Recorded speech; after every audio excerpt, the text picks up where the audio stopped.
When I start developing a game, I've got a business partner that I bounce ideas off, and we sit down and we sketch out ideas, talk about what's going to be the strengths and weaknesses of each one. Characters start off as a seed of an idea, and then I start immediately putting that idea onto paper. So I'll get a sketchbook, start some drawings. When I've done that and I'm happy with the way it looks, I'll then transfer that onto computer. I'll put it into Photoshop and then into Flash, and then I'll start animating it in Flash and build it up from there.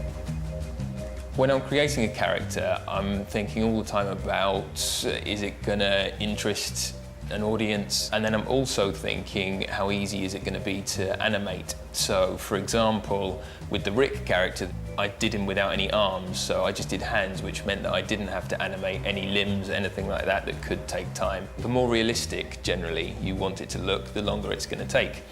A simple solution to get someone from one side of the screen to the other might be to stick them on a skateboard, because then you don't have to animate any legs moving.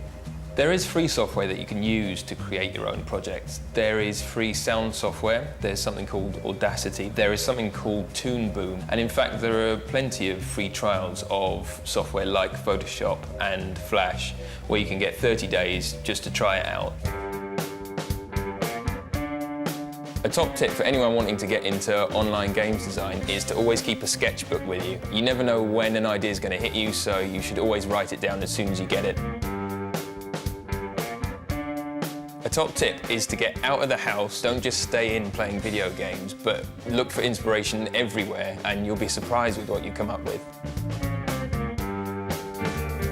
A top tip is just to play on your computer, to have fun. Just play with the software, get really quick with it, and then when you actually come to put an idea down, you'll be a lot more fluent and it'll all go a lot more smoothly.